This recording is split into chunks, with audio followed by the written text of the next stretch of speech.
Salam, salam sejahtera dan salam kasih di dalam Kristus Yesus sebagai Gembala yang agung. Renungan firman Tuhan kepada kita terambil dalam Yakobus pasal yang pertama, ayat yang kedua sampai dengan keempat. Mengawali pembacaan firman Tuhan, mari kita berdoa. Damai sejahtera Allah yang melampaui segala akal, itulah yang memelihara hati dan pikiranmu di dalam Kristus Yesus. Beginilah firman Tuhan. Saudara-saudaraku, anggaplah sebagai suatu kebahagiaan apabila kamu jatuh ke dalam berbagai-bagai pencobaan, sebab kamu tahu bahwa ujian terhadap imanmu itu menghasilkan ketekunan. Dan biarkanlah ketekunan itu memperoleh buah yang matang, supaya kamu menjadi sempurna dan utuh dan tak kekurangan suatu apapun. Sebegitu jauh pembacaan firman Tuhan.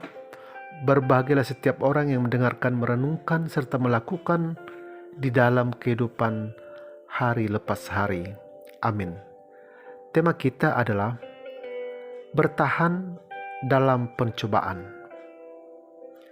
Saudara pendengar yang dikasihi Tuhan kita Yesus Kristus, sebuah ilustrasi tentang mangkok yang cantik. Sepasang kakek dan nenek pergi belanja ke sebuah toko souvenir untuk mencari hadiah buat cucu mereka. Kemudian mata mereka tertuju kepada sebuah cangkir yang cantik.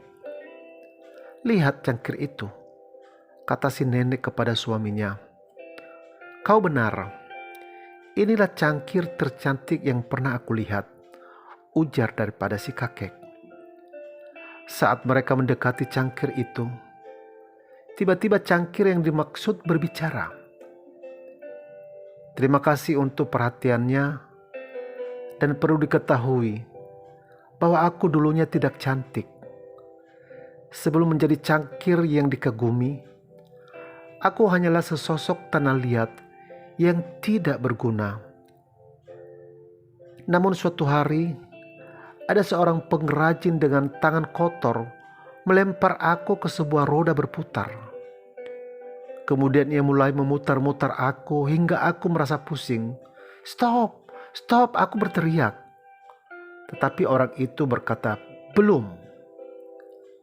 Lalu ia mulai menyodok dan memukulku berulang-ulang. Dan aku berteriak stop dan stop.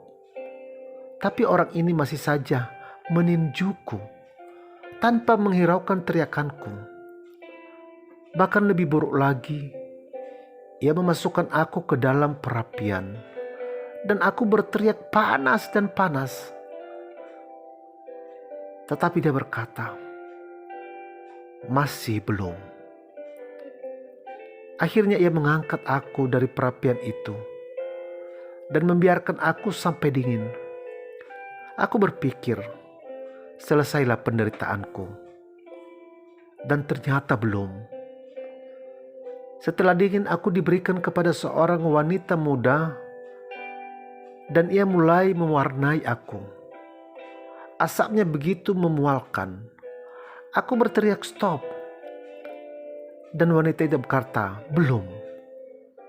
Lalu ia memberikan aku kepada seorang pria dan ia memasukkan aku lagi ke dalam perapian yang lebih panas dari semulanya. Aku minta tolong supaya dihentikan penyiksaan ini. Sambil menangis aku berteriak sekuat-kuatnya. Tapi orang ini tidak peduli dengan teriakanku. Ia terus membakarku. Dan setelah puas, kini aku dibiarkan dingin. Dan setelah benar-benar dingin, seorang wanita cantik mengangkatku dan menempatkan aku dekat kaca. Dan aku melihat diriku. Aku terkejut sekali. Aku hampir tidak percaya. Karena di hadapanku berdiri sebuah cangkir yang begitu cantik. Semua kesakitan dan penderitaanku yang lalu menjadi sirna tatkala kulihat diriku. Saudara pendengar yang dikasihi Tuhan kita Yesus Kristus, pesan yang disampaikan kepada kita melalui firman dan ilustrasi di atas ialah yang pertama, bahwa pencobaan bernilai dalam pertumbuhan iman bagi umat yang percaya. Kehidupan kita umat manusia, siapapun, dia tentu akan merasakan gejolak dan tantangan di dalam menjalankan kehidupannya di dunia ini, termasuk kita umat yang percaya.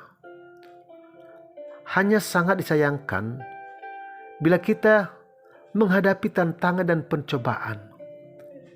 Kadangkala kita menggerutu dan kecewa, atau mencari jalan keluarnya dengan akal dan kekuatan kita, atau mengikuti cara-cara orang lain dengan mengunjungi dukun, orang pintar, atau paranormal untuk mendapat agar kita dilepaskan dari pencobaan yang sedang menerpa kehidupan ini.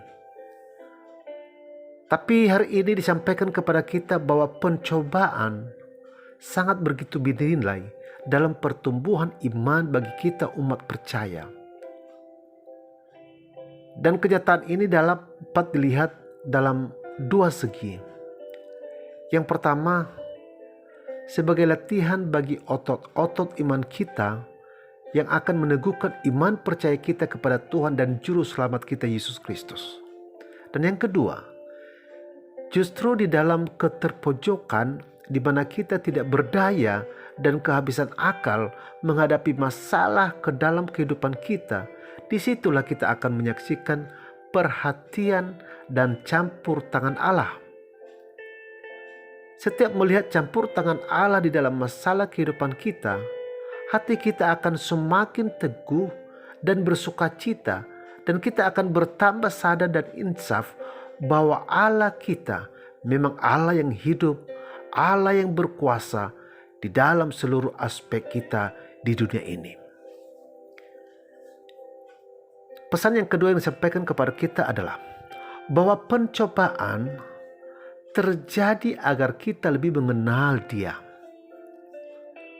Allah menempatkan pencobaan di dalam kehidupan kita untuk meneguhkan iman kita. Jika kita berkata saya orang beriman, Allah ingin iman itu tidak hanya tinggal dalam pengetahuan saja. Dia ingin agar iman itu kemudian melahirkan tindakan iman, sehingga juga memiliki pengalaman iman bersama Dia. Dan lewat tindakan iman, kita akan lebih mengenal Dia. Pengenalan secara pribadi dan mencapai kedewasaan penuh di dalam Tuhan. Dan orang yang dewasa di dalam Tuhan tidak mudah terombang-ambing oleh setiap pergumulan, tantangan zaman, kesulitan hidup, dan tetap bertahan sampai pencobaan berakhir. Oleh karena itu, kita jangan pernah lari dari pencobaan, melainkan harus tetap bertahan. Karena di balik pencobaan ada satu rencana Tuhan yang indah di dalam kehidupan ini. Saudara pendengar yang kasih Tuhan kita Yesus Kristus, dalam kehidupan ini ada kalanya kita seperti digencet permasalahan kehidupan. Tetapi sadarlah bahwa lakon-lakon itu merupakan cara Tuhan untuk membuat kita kuat. Memang pada saat itu tidaklah menyenangkan, sakit, penuh penderitaan, dan bahkan banyak air mata. Tetapi inilah satu-satunya cara untuk mengubah kita supaya menjadi cantik dan memancarkan kemuliaan. Apabila kita sedang menghadapi ujian hidup, jangan kecil hati. Karena akhir dari apa yang sedang kita hadapi adalah kenyataan bahwa kita lebih baik dan makin cantik dalam kehidupan ini. Tuhan memberkati. Amin. Mari tundukkan kepala dan saya berdoa bagi saudara. Bapa di sorga, di dalam nama Tuhan kami Yesus Kristus, kembali kami bersyukur atas sapaan firman-Mu di pagi ini, yang mengajarkan kami tentang bertahan dalam pencobaan, sehingga kami dapat memahami bahwa pencobaan sangat bernilai dalam pertumbuhan iman kami, dan juga pencobaan terjadi agar kami lebih lagi mengenal Engkau dalam kasih dan pembelaan Tuhan di setiap pencobaan yang kami hadapi. Dan hamba juga berdoa bagi setiap pendengar dalam mereka melaksanakan aktivitas sepanjang hari ini. Dijauhkan dari mara bahaya, sakit penyakit, berkati keluarga dan pekerjaan mereka. Yang sakit disembuhkan dan yang lemah dikuatkan. Dan biar melalui kehidupan mereka, nama Tuhan ditinggikan dan dimuliakan. Demi anak Yesus Kristus, berikanlah belas kasihan-Mu ya Bapa. Amin.